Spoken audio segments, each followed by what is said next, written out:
ಕಿರಣ್ ರಾಜನ ಕುತಂತ್ರದ ನಾಟಕದ ಕಥೆ ಕೇಳಿ ನಾಟ್ಯ ಮಯೂರಿ ಹೊತ್ತಿಗಾಗಲೇ ಕುಸಿದು ಹೋಗಿರುತ್ತಾಳೆ.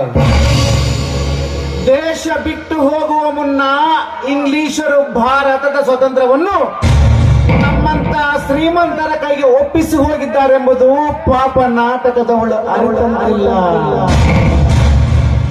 ಮೊದಲ ರಾತ್ರಿಯ ಫಲಿತಾಂಶ ಏನಾಯಿತು ಎಂಬುದನ್ನು ತಿಳಿಸಲಿಕ್ಕೆ ಮದನ್ ಬರಬೇಕಾಗಿತ್ತು.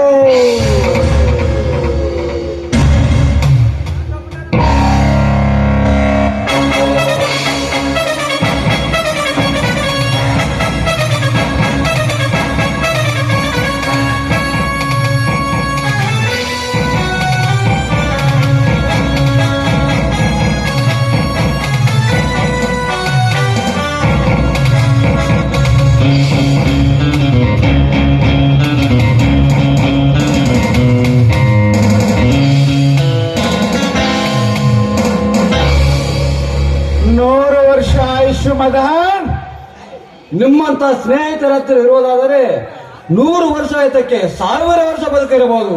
ಹೇಗಿದೆ ನಮ್ಮ ಬಣ್ಣದ ಗಿಣಿ?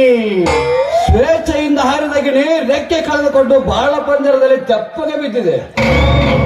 ಏನಾದರೂ ಉಪಹಾರ ಹಾಕಿದೆಯೇ?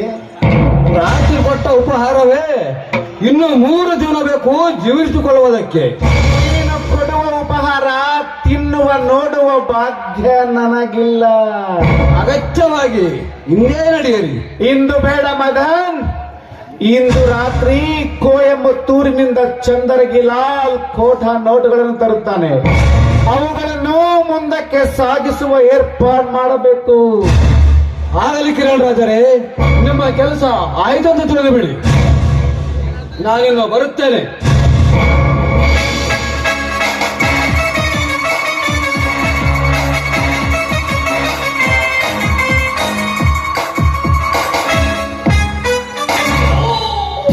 ಕನಕ ಕೇಕೆಗೆ ಕಾಲ ಕುಣಿಯುತ್ತದೆ ಎನ್ನುವುದಕ್ಕೆ ಈ ಕುಬೇರ್ ಕಿರಣ್ ರಾಜನೇ ಸಾಕ್ಷಿ. ಕಾಮಿನಿಯನ್ನು ಕಾಮಿಸುವುದರಿಂದ ಹಿಡಿದು ಮಂತ್ರಿಗಳನ್ನೆಲ್ಲ ಜೇಬಿನಲ್ಲಿ ಹಾಕಿಕೊಳ್ಳುವುದರಲ್ಲಿ ಈ ಕುಬೇರನಿಗೆ ಸರಿಸಾಟಿ ಯಾರು ಇಲ್ಲ.